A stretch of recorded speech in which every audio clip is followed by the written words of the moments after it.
اس بسم اللہ الرحمن الرحیم کے کچھ اہم احکام بھی ہیں اور ان کے پیچھے ایک بہت بڑا فلسفہ بھی۔ نبی کریم سرور دو عالم صلی اللہ علیہ وسلم نے ایک حدیث میں ارشاد فرمایا ہے کہ کل امر ذی بال لا یبدأ فیہ بسم اللہ فہو اقطع، یا بعض روایت میں فہو ابتر، جس کے معنی یہ ہے کہ ہر وہ اہم کام جو اللہ کے نام سے شروع نہ کیا جائے وہ ادھورا ہے یا ناتمام ہے۔ چنانچہ رسول کریم سرور دو عالم صلی اللہ علیہ وسلم نے ہر اہم کام کو بسم اللہ الرحمن الرحیم سے شروع کرنے کی تاکید فرمائی، یہاں تک کہ کھانا کھاتے وقت، پانی پیتے وقت، سواری پر سوار ہوتے وقت، کوئی خط یا تحریر لکھتے وقت، غرض ہر قابل ذکر مشغلے کے شروع میں آپ بسم اللہ الرحمن الرحیم پڑھا کرتے تھے۔ بظاہر تو یہ ایک مختصر سا عمل ہے جسے بعض اوقات ایک رسمی سی کارروائی سمجھ کر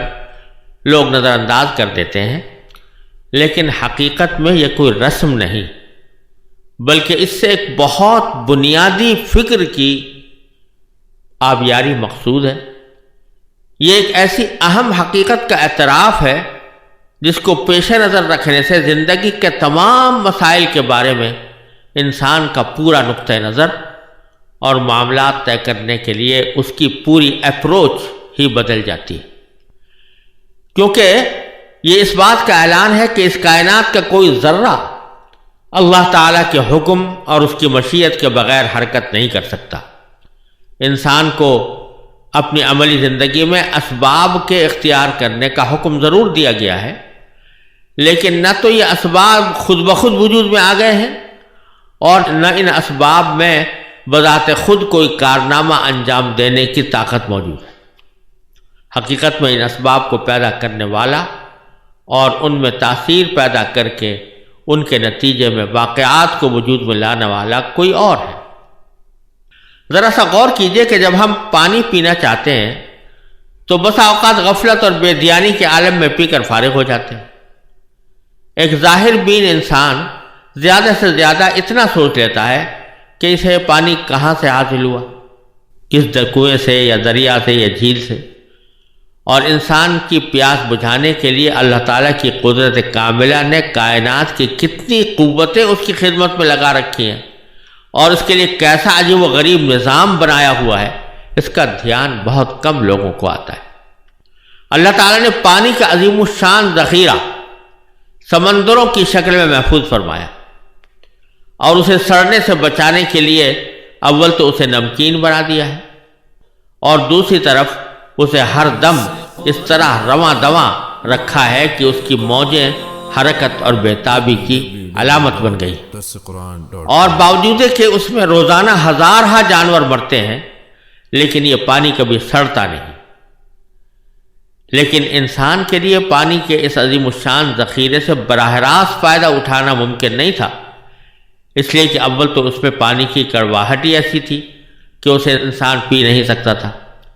دوسرے اس پانی کا حصول صرف آس پاس بسنے والوں کے لیے ہی ممکن تھا، دور رہنے والے اس سے فائدہ نہیں اٹھا سکتے۔ اس کے لیے اللہ تبارک و تعالیٰ نے ایک طرف سمندر سے مانسون اٹھا کر اس میں ایک ایسا خودکار پلانٹ نصب کر دیا جس کے ذریعے سمندر کے کڑوے پانی کو میٹھا کرنے کا حیرت انگیز نظام کسی انسانی محنت یا مالی خرچ کے بغیر مسلسل جاری ہے۔ دوسری طرف اس مانسون کو بادلوں کی شکل دے کر اللہ تعالیٰ نے ایک مفت ایئر کارگو سروس فراہم کر دی ہے جس کے ذریعے یہ سیال پانی ہوا میں تیرتا اور سینکڑوں بلکہ ہزاروں میل کی مسافت طے کرتا ہے، اور اس کی فضائی پرواز نے دنیا کے ہر خطے کو سمندر کا پانی میٹھا کر کے سپلائی کرنے کی ذمہ داری لے رکھی۔ لیکن نہ تو انسان یہ برداشت کر سکتا تھا کہ اس پر ہر وقت بادل چھائے رہیں اور بارش برستی رہے، اور نہ اس میں یہ طاقت تھی کہ وہ سال بھر یہ 6 مہینے کا پانی ایک ساتھ اکٹھا کر کے رکھ سکے۔ لہذا اللہ تبارک و تعالیٰ کی قدرت و حکمت نے یہ انتظام فرمایا کہ بادلوں کا یہ پانی پہاڑوں پر برسا کر اس کے منجمد ذخیرے برف کی شکل میں محفوظ فرما دیے۔ پانی کا یہ دل فریب کولڈ اسٹوریج پہاڑوں کی چوٹیوں پر دلاویز نظارے تو فراہم کرتا ہی ہے، لیکن اس کا اصل کام ہماری پیاس بجھانے کا انتظام ہے۔ اسی کو قرآن کریم نے یہ ارشاد فرمایا کہ افرأیتم الماء الذی تشربون اانتم انزلتموہ من المزن ام نحن المنزلون، کہ ذرا غور تو کرو کہ وہ پانی جو تم پیتے ہو کیا تم نے اس کو بادلوں سے اتارا ہے یا ہم نے اس کو بادلوں سے اتارا ہے؟ ہم ہیں اس کو بادلوں سے اتارنے والے۔ پھر انسان کو یہ تکلیف بھی نہیں دی گئی کہ وہ اس برفستان میں خود جا کر اپنی ضرورت پوری کرے، بلکہ اسے سورج کی گرمی سے پگھلا کر دریا اور پہاڑی نالے بنا دیے گئے، اور اس کے علاوہ پانی کے سوتوں کے ذریعے زمین کے کونے کونے میں ایسی پائپ لائن بچھا دی گئی ہے کہ انسان جہاں سے زمین کھودے وہیں سے پانی برآمد ہو جاتا ہے۔ سمندر سے پانی اٹھا کر اسے پہاڑوں پر محفوظ کرنے اور پھر زمین دوز پائپ لائن کے ذریعے دنیا کے چپے چپے تک اسے پہنچانے کے عظیم الشان سلسلے میں کہیں بھی کسی انسانی عمل یا اس کی فکر و کاوش اور منصوبہ بندی کا کوئی دخل نہیں۔ انسان کا کام صرف اتنا ہے کہ وہ ان بہتے ہوئے دریاؤں یا زمین میں پوشیدہ سوتوں سے اپنی ضرورت کے مطابق پانی حاصل کر لے۔ اگرچہ یہ کام پانی کی سپلائی کے مذکورہ بالا قدرتی اور آفاقی نظام کے مقابلے میں نہایت محدود اور مختصر کام ہے، لیکن اس محدود سے کام کے انجام دہی میں بھی انسان بڑی مشقت اٹھاتا، بہت روپیہ خرچ کرتا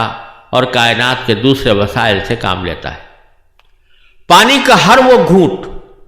جو ہم ایک لمحے میں اپنے حلق سے اتار لیتے ہیں، آب رسانی کے سارے طویل عمل سے گزر کر ہم تک پہنچتا ہے، جس میں سمندر، بادل، پہاڑ، آفتاب، ہوائیں، ندی نالے، زمین اور اس میں پوشیدہ خزانے، اس پر چلتے ہوئے جانور اور بالآخر انسان اور اس کے بنائے ہوئے آلات سب اپنا اپنا کردار ادا کر چکے ہوتے ہیں۔ جب حضرت صلی اللہ علیہ وسلم نے یہ تعلیم دی کہ پانی پینے سے پہلے بسم اللہ الرحمن الرحیم کہو، یا کم از کم بسم اللہ ہی کہہ دو، جس کا مطلب یہ ہے کہ اللہ کا نام لے کر پانی پینا شروع کرو، تو در حقیقت اس کا مقصد یہی ہے کہ پانی کی اس نعمت کے استعمال سے پہلے اللہ تبارک و تعالیٰ کے اس احسان عظیم کو یاد کرو، جس سے تمہارے ہونٹوں تک پانی کے یہ گھونٹ پہنچانے کے لیے کائنات کی کتنی قوتوں کو تمہاری خدمت میں لگا دیا۔ اس پانی کے حصول کے لیے تم نے چند ظاہری اسباب ضرور اپنے عمل اور اپنی محنت سے اختیار کیے، لیکن ان ظاہری اسباب کی رسائی ایک خاص حد سے آگے نہیں تھی۔ اس حد کے پیچھے اللہ تعالیٰ کی ربوبیت کا وہ محیر العقول نظام کام کر رہا ہے، جو انسان کے عمل ہی نہیں، اس کی سوچ اور تصور کی پرواز سے بھی بالاتر ہے۔ پھر ایک عام آدمی کو اس سے زیادہ کسی بات سے سروکار نہیں ہوتا کہ اسے پیاس لگی تھی جسے اس نے گلاس پانی پی کر تسکین دے دی، لیکن یہ پانی حلق سے اتر کر کہاں جا رہا ہے اور اس کے جسم کی کیا کیا خدمات انجام دے رہا ہے، اس کی طرف عام طور سے کسی کا دھیان بھی نہیں جاتا۔ ذرا غور سے کام لیں تو در حقیقت ہماری جسمانی مشینری کے ایک ایک پرزے کو پانی کی ضرورت تھی، جس کے بغیر یہ مشینری کام نہیں کر سکتی تھی، لیکن چونکہ عام انسان یہ بھی پتہ نہیں لگا سکتا کہ اس کے جسم میں کب پانی کی مطلوبہ مقدار کم ہو گئی ہے، اس لیے قدرت خداوندی نے اسے پیاس کی شکل میں ایک عام فہم میٹر عطا کر دیا، جو ہر عالم و جاہل، شہری اور دیہاتی، یہاں تک کہ ناسمجھ بچے کو بھی خود بخود یہ بتا دیتا ہے کہ اسے پانی کی ضرورت ہے۔ وہ اسے صرف اپنے ہونٹ اور حلق کی ضرورت سمجھتا ہے اور انہی دو چیزوں کو ترک کر کے مطمئن ہو جاتا ہے کہ پیاس بجھ گئی، لیکن در حقیقت پانی کا اصل فائدہ اس سے کہیں آگے۔ وہ صرف ہونٹ اور حلق کی ہی نہیں بلکہ پورے جسم کی مانگ تھی۔ وہ حلق سے گزر کر جسم کے ہر اس حصے کو سیراب کرتا ہے جسے اپنی زندگی برقرار رکھنے کے لیے اس کی ضرورت تھی، اور اس طرح جسم کے اندرونی پائپ لائن کے ذریعے وہ پانی سر سے لے کر پاؤں تک ضرورت کے تمام جگہوں تک پہنچایا جاتا ہے، اور پھر جتنے پانی کی جسم کو ضرورت ہوتی ہے اتنا جسم میں باقی رہتا ہے، اور باقی حصہ جسم کی دھلائی کرنے کے بعد اپنے ساتھ مضر اجزاء کو بہا کر دوبارہ جسم سے باہر نکل جاتا ہے۔ مشہور ہے کہ ہارون رشید ایک مرتبہ پانی پینے کے لیے گلاس ہاتھ میں لیے ہوئے تھے، وہ اس گلاس کو ہونٹوں تک لے جانے لگے تو قریب ہی بیٹھے ہوئے بہلول مجذوب نے ان سے کہا کہ امیر المومنین ذرا ایک لمحے کے لیے رک جائیے۔ ہارون رشید رک گئے تو بہلول نے کہا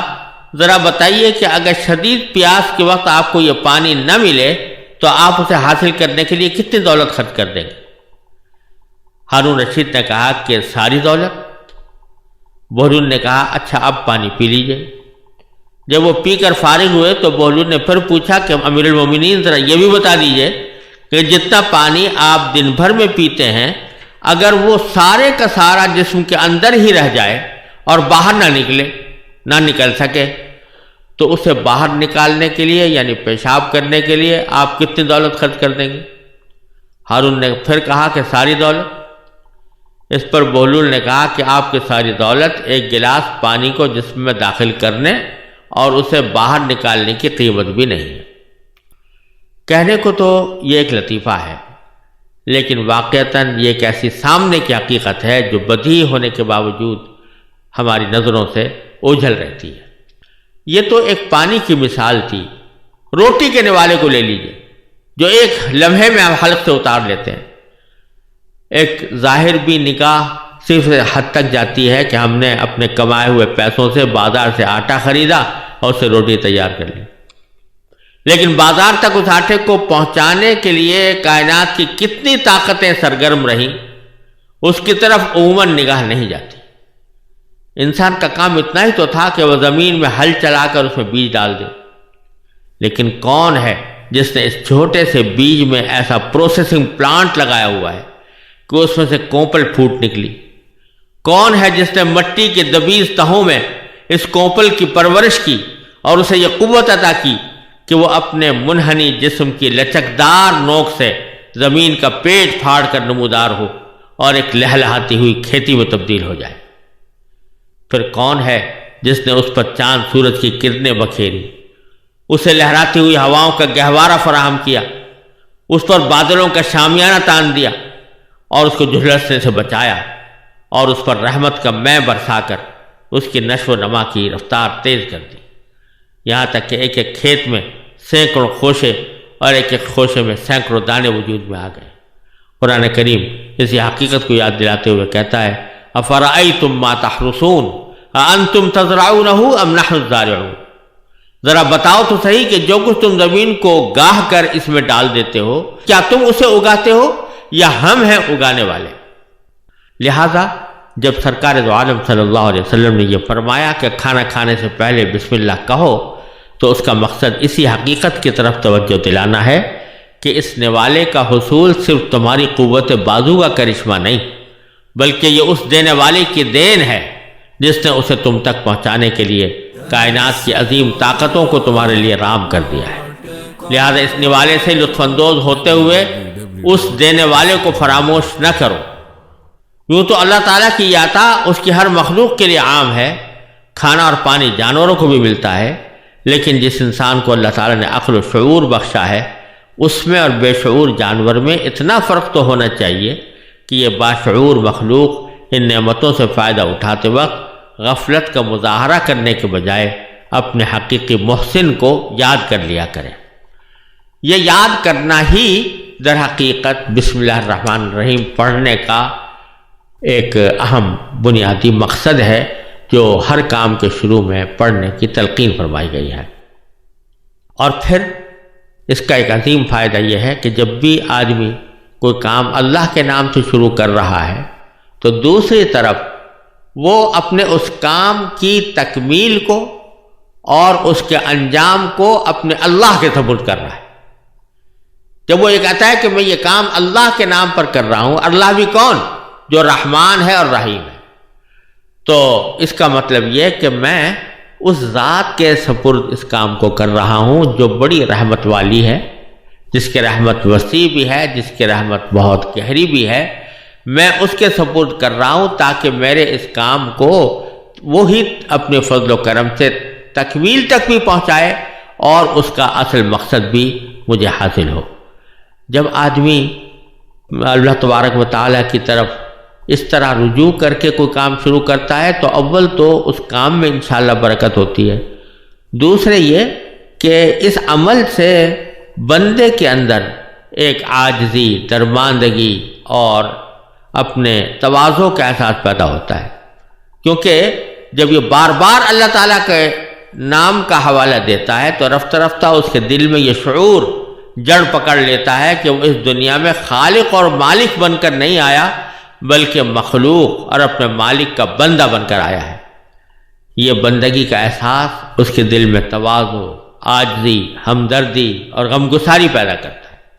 اور فرعونیت، تکبر اور رعونت کے رذیل جذبات سے اس کی حفاظت کرتا ہے۔ لہذا اس بسم اللہ الرحمن الرحیم کو پڑھنے کا جو ایک سبق دیا گیا ہے یہ اپنے پیچھے حکمتوں کا ایک جہان رکھتا ہے، اور اسی لیے نبی کریم صلی اللہ علیہ وسلم نے فرمایا کہ اپنے ہر کام کا آغاز بسم اللہ الرحمن الرحیم سے کرو، اور اللہ تبارک و تعالی نے بھی اپنی کتاب مجید کا آغاز بسم اللہ الرحمن الرحیم سے کر کے اس بات کا سبق دے دیا کہ جب ہم بسم اللہ الرحمن الرحیم کہہ کر آغاز کر رہے ہیں جب کہ ہم ہر قسم کی حاجت سے بے نیاز ہیں، تو یہ تمہیں تعلیم دی جا رہی ہے کہ تم اپنے کاموں کو اللہ کے نام سے شروع کیا کرو۔